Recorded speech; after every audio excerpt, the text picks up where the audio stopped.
धन्यवाद अध्यक्ष महोदय। मैं अपने पार्टी का और इस देश के माननीय प्रधानमंत्री जी शुक्रगुजार हूं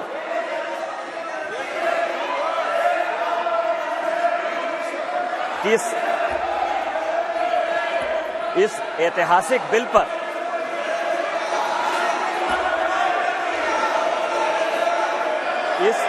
इस ऐतिहासिक बिल पर मुझे बोलने का मौका दिया।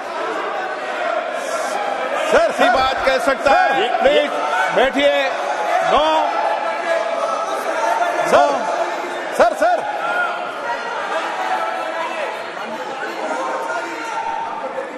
माननीय अध्यक्ष जी, मैं अधीर रंजन जी को इतना पूछना चाहता हूं, क्या महिलाओं की चिंता सिर्फ महिलाएं ही करेगी, पुरुष नहीं कर सकते हैं? किस प्रकार के समाज की आप रचना चाहते हैं भाई? महिलाओं की चिंता, महिलाओं का हित, महिलाओं से आगे बढ़कर भाइयों ने सोचना चाहिए। यही इस देश की परंपरा है। महिलाओं के बारे में सोचने का अधिकार सभी को है। तो हमारे साथी सांसद निशिकांत जी खड़े हुए हैं, इसमें उनको क्या आपत्ति है? उनको खड़ा होने नहीं मिला पहले, इसलिए थोड़ा जेलस हो रहे हैं शायद। निशिकांत जी। माननीय अध्यक्ष जी, कांग्रेस या उसके समर्थक दल किस तरह से लोकतंत्र का गला घोटते हैं, वो मैं उदाहरण हूं। मैं गांव में पैदा हुआ, मेरे माँ पिताजी आज भी गांव में रहते हैं। आज जब मैं पार्लियामेंट के लिए चल रहा था तो मेरी माँ आज एम्स देवघर में भर्ती है सर। उसने मुझे फोन किया कि बेटा यदि पार्टी तुमको मौका देती है तो आज इस बिल के बारे में जरूर बोलो। और इसीलिए कहा उसने कि जो महिला है सर, आज यदि सारे पुरुष यहां मौजूद हैं उसका कारण महिला है। यदि महिला नहीं होती तो पुरुष का कोई एग्जिस्टेंस नहीं होता। और आज चूंकि कांग्रेस की गलतफहमी है, गलती है सर, और ये जितने अपोजिशन के लोग हैं वो इतने वर्षों तक इस बिल को लेकर नहीं आए। हमारे माननीय प्रधानमंत्री जी ने ये नैतिक साहस दिखाया, हमारी पार्टी ने ये नैतिक साहस दिखाया। आज हम बिल लेकर आए हैं कि इनके पेट में दर्द हो रहा है सर। हम वर्षों से सुनते रहे सर कि जननी जन्मभूमिश्च स्वर्गादपि गरीयसी, यत्र नार्यस्तु पूज्यन्ते रमन्ते तत्र देवता। लेकिन क्या हुआ? इस देश में महिलाएं स्कूल एजुकेशन के लिए परेशान थी। जब तक माननीय अटल बिहारी वाजपेयी जी की सरकार नहीं आई, सर्व शिक्षा अभियान इस देश में नहीं आया, महिलाओं का जो है शिक्षा का लेवल नहीं बढ़ पाया सर। महिलाएं यदि बच्चियां स्कूल जाती थी तो उनको जो है खाना बनाकर जाना पड़ता था सर। और इसको जब हमारे प्रधानमंत्री जी ने देखा तो मिड डे मील स्कीम जब तक कि सरकारी स्कूलों में लागू नहीं हुआ तब तक महिलाओं की संख्या, बच्चियों की संख्या नहीं बढ़ी सर। और उसके बाद जो सबसे बड़ा प्रॉब्लम था, इस देश के प्रधानमंत्री ने जो सबसे बड़ी बात की कि उनको सम्मान दिया सर। सारे स्कूल में, स्मृति ईरानी जी उस वक्त एचआरडी मिनिस्टर थी, सारे स्कूलों में शौचालय बनाकर महिलाएं कैसे अच्छा से पढ़ेंगी, बच्चियां कैसे आगे बढ़ेंगी, उसी का ये उदाहरण है। और उससे आगे बढ़कर आज जो कल से लेकर परसों से लेकर माननीय प्रधानमंत्री जी लगातार बोल रहे हैं कि सही समय है, यही समय है। और इसी समय पर आज ये ऐतिहासिक सेशन बुलाकर माननीय प्रधानमंत्री जी ने महिलाओं को जो सम्मान देने का काम किया, उसके लिए हम भारतीय जनता पार्टी के कार्यकर्ता गौरवान्वित हैं। और हम उनका जो है आदर और नमन करते हैं कि उन्होंने महिलाओं को आरक्षण देने का फैसला किया। सर मैं पढ़ रहा था, काफी बातें कही, मैं केवल 2-3 चीजें बताना चाहता हूं, फिर अपने विषय पर आऊंगा सर। ये देश इस संविधान से चलता है और इसका आर्टिकल 82, मनीष तिवारी जी यहां बैठे हुए हैं, कल से लगातार वो संविधान संविधान संविधान की बात कर रहे हैं। अभी सोनिया जी ने भी बोलते हुए बातें कही कि अभी क्यों नहीं लागू कर दिया, कब से लागू कर देंगे। यह देश संविधान से चलता है। मैं आर्टिकल 243D और आर्टिकल 243T, जिसके लिए कि उन्होंने बड़ा अपने आप को गौरवान्वित महसूस किया कि हमने पंचायत में जो है महिला रिजर्वेशन लागू किया, बड़ा अच्छा किया। लेकिन यह आर्टिकल में 243D और 243T हमने तो नहीं दिया। आप दोनों को पढ़ लीजिए, 243D और T क्या पंचायत में किस तरह से रिजर्वेशन होगा और म्युनिसिपल कॉर्पोरेशन में किस तरह से रिजर्वेशन होगा। आपने उसके लिए कभी ओबीसी की बात तो नहीं की। यदि इस आर्टिकल में यदि आपने डाला होता ओबीसी की बात, तो आप जब करिए बहुत अच्छा, इतने वर्षों से आपको नहीं दिखाई दिया। उसी तरह से 1947 से लेकर 49 तक ये पूरा संविधान सभा चलता रहा। परसों से यही भाषण सुन रहे हैं सर। इस कॉन्स्टिट्यूएंट असेंबली से लेकर 1952 से लेकर आज तक चुनाव हुआ, कभी किसी ने राज्यसभा में रिजर्वेशन की बात नहीं की, विधान परिषद में बात नहीं की। आज भी राज्यसभा में शेड्यूल कास्ट और शेड्यूल ट्राइब को रिजर्वेशन नहीं है, विधान परिषद में शेड्यूल कास्ट शेड्यूल ट्राइब को रिजर्वेशन नहीं है। आप कौन सी नई बात केवल पॉलिटिकल एंगल के लिए ले आते हैं? आपने जब नहीं किया, जब तक आज तक जो है भारत के संविधान में यह कहा गया कि राज्यसभा में कोई रिजर्वेशन नहीं होगा, विधान परिषद में कोई रिजर्वेशन नहीं होगा। और जब माननीय प्रधानमंत्री जी और भारतीय जनता पार्टी इस बिल को लाती है तो आप कहते हैं राज्यसभा में रिजर्वेशन नहीं है, विधान परिषद में रिजर्वेशन नहीं है। आप पंचायत में कहिए कि कोई ओबीसी को रिजर्वेशन नहीं होगा, चाहे म्युनिसिपल कॉर्पोरेशन में कोई ओबीसी को रिजर्वेशन नहीं होगा। और आर्टिकल 82 है सर, जो एडजस्टमेंट ऑफ ईच सेंसस की बात कर रही है और सीट बढ़ाने की बात, सब पढ़ लीजिएगा इस आर्टिकल को। इसमें कहा गया है कि 2026 तक सभी चीजों को हमने फ्रीज कर दिया है।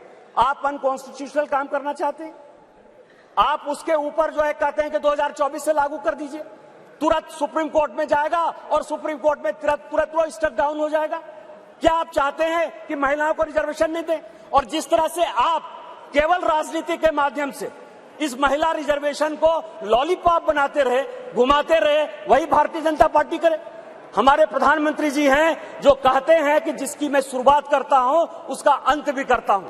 यदि ये महिला रिजर्वेशन यहां आया है तो महिलाओं को अधिकार मिलेगा, मिलकर रहेगा, दुनिया की कोई ताकत इसको नहीं रोक सकती है। लेकिन इनके यहां क्या दिक्कत है सर?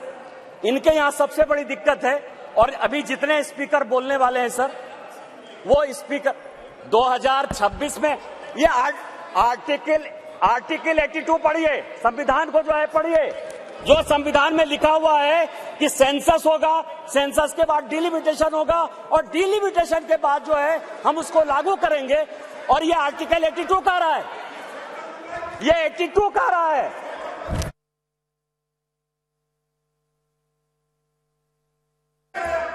सर पूरे देश दुनिया में कोरोना के कारण लोग मरे, माननीय प्रधानमंत्री जी के कारण आज 140 करोड़ लोग बच गए।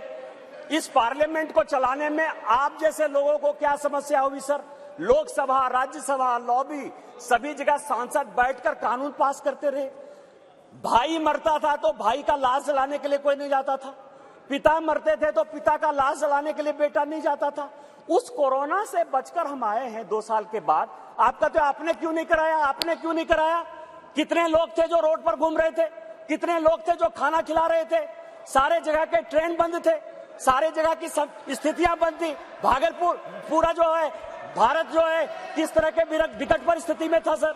माननीय प्रधानमंत्री जी 140 करोड़ लोगों को बचा के लाए हैं। और सेंसस जो संवैधानिक चीज है उसको जब हम लागू करेंगे तो ये लागू होगा। आज आप कह रहे हो क्यों नहीं लागू किए? देश में फिर से ये गलत तरह का माहौल पैदा करने की कोशिश कर रहे हैं सर। 2020 और 21 के माहौल के बाद, कोरोना के बाद कैसे सेंसस लागू हो सकता था, कैसे सेंसस हो सकता था? और माननीय गृह मंत्री जी बैठे हैं, हमेशा कहते हैं कि मैं कोई गैर संवैधानिक काम नहीं करूंगा, कोई असंवैधानिक काम नहीं करूंगा।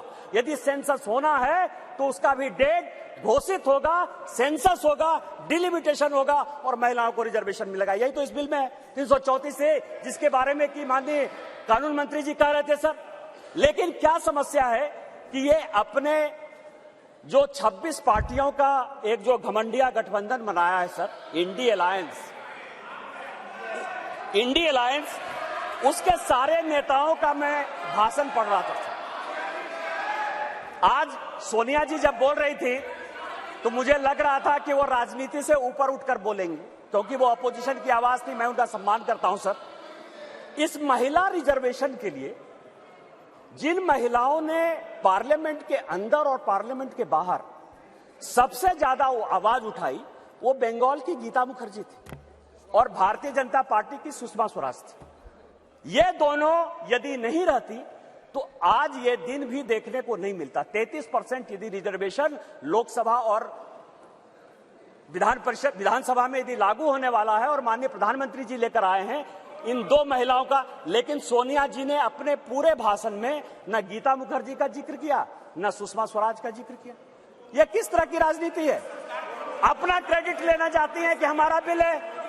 ये बिल आपका नहीं है। आप जो बिल लेकर आए वो गलत बिल है, और यदि इसके लिए किसी ने आंदोलन किया तो वो गीता मुखर्जी है, वो सुषमा स्वराज है।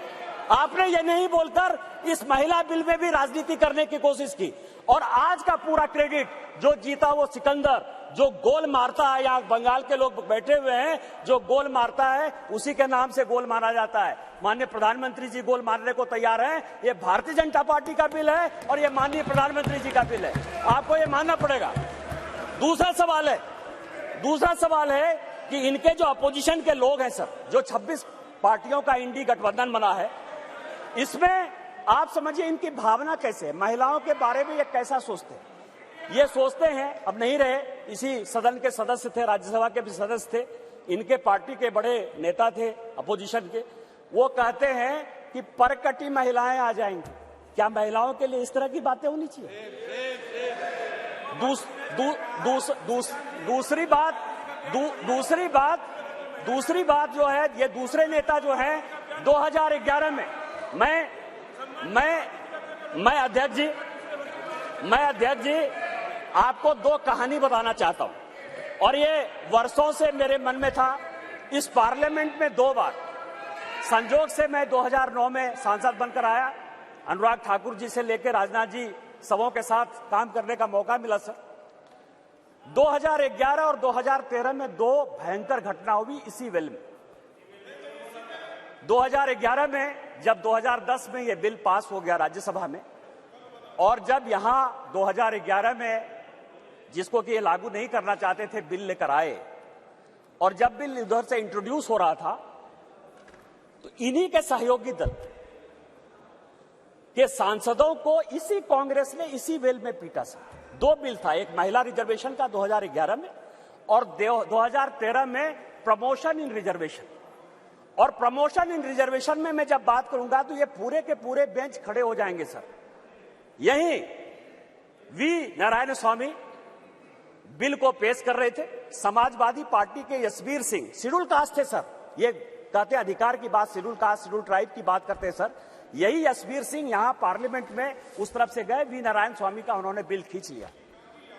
इस पार्लियामेंट में, इसी लोकसभा में सर, सबसे पहले बिल में यदि उसका कॉलर पकड़ने के लिए कोई आया तो यही मैडम श्रीमती सोनिया गांधी जी थे, और नीरज शेखर वहां खड़े थे, मुलायम सिंह यादव बाहर थे, और मैं वहां से कूद कर टेबल पर आया और मैंने कहा कि आप यहां की तानाशाह नहीं है, आप यहां की रानी नहीं है, इस बेल में आप मारपीट नहीं कर सकती हैं। और इनके जो इतने लेफ्टिनेंट थे, बिलास मुतेबार से लेकर सबों ने उनको पीटा। ये दोनों घटनाएं जो है, चाहे महिला रिजर्वेशन का हो, चाहे ये प्रमोशन इन रिजर्वेशन का हो, ये पार्लियामेंट है सर, सबको सत्य बोलना चाहिए। और मुलायम सिंह यादव ने कहा यदि बीजेपी नहीं होती तो आज के डेट में हमारे सांसद नहीं बचते। आपने तो सांसदों की हत्या करने की कोशिश की, और उसी दल के साथ, उसी 26 दल के साथ ये आए हैं जिनका की मानसिकता ही नहीं है कि महिला को रिजर्वेशन मिले। चाहे वो राष्ट्रीय जनता दल है, चाहे वो समाजवादी पार्टी है, चाहे इनके सारे मुस्लिम एमपी है, चाहे कोई भी पॉलिटिकल पार्टी जो इनको सपोर्ट कर रही है सर, और उन्हीं के दबाव में ये कानून के विरोध में जाकर, इस संविधान के विरोध में जाकर, और उसके सारे उदाहरण है कि 96 से लेके आज तक क्यों नहीं लागू हुआ, उसी के कारण ये कभी ओबीसी रिजर्वेशन की बात करते हैं, कोटा विद इन कोटा की बात करते हैं, राज्यसभा में जो है उसको अधिकार देने की बात करते हैं, विधान परिषद में क्यों नहीं रिजर्वेशन दिया उसकी बात करते हैं, फिर वो बात करते हैं कि 2024 से क्यों नहीं लागू होगा। इनको सब कुछ पता है। ये देश संविधान से चलता है, हम एक गरीब परिवार के बेटे होकर इस पार्लियामेंट में आए हैं सर। जैसे मैंने बात कही कि मेरे माँ पिताजी आज भी गांव में रहते हैं। यदि बाबा साहब अंबेडकर का यह संविधान नहीं होता, भारतीय जनता पार्टी नहीं होती, उस दिन भी मैंने कहा कि आपने गांव नहीं देखा है, गरीबी नहीं देखा है, महिलाओं की स्थितियां नहीं देखी। आपने जो जो कानून पास किए वो महिलाओं के खिलाफ है। यदि 498 आपने पास किया जिसका आप क्रेडिट लेना चाहते हैं, तो उसमें से है पुरुष से ज्यादा महिलाएं ही जेल में बंद हैं। डॉरी के केस में जिस तरह से आपने बनाया, आज यदि आपने कई एक कानून ऐसे पास किए हैं जिसमें लोग महिलाओं को नौकरी देने के लिए तैयार नहीं होते हैं। आपने महिलाओं को रोकने का प्रयास किया, महिलाओं को बढ़ाने का प्रयास नहीं किया। और हम जो बिल लेकर आए हैं, जो माननीय प्रधानमंत्री जी के नेतृत्व में ये इतिहास रचने जा रहा है, और ये जो ऐतिहासिक पल है, और स्पीकर साहब आपके जीवन का जो ऐतिहासिक पल है कि उस कुर्सी पर आप विराजमान हैं, जिस पल में ये इतिहास बन रहा है वो केवल और केवल माननीय मोदी जी की देन है, भारतीय जनता पार्टी की देन है। हम संविधान सम्मत काम करते हैं और मेरा सबों से आग्रह होगा कि दल पार्टी से ऊपर उठकर जो ये संविधान आर्टिकल 82, 243D और 243T जिन आधार पर यह संविधान चलता है, उसके आधार पर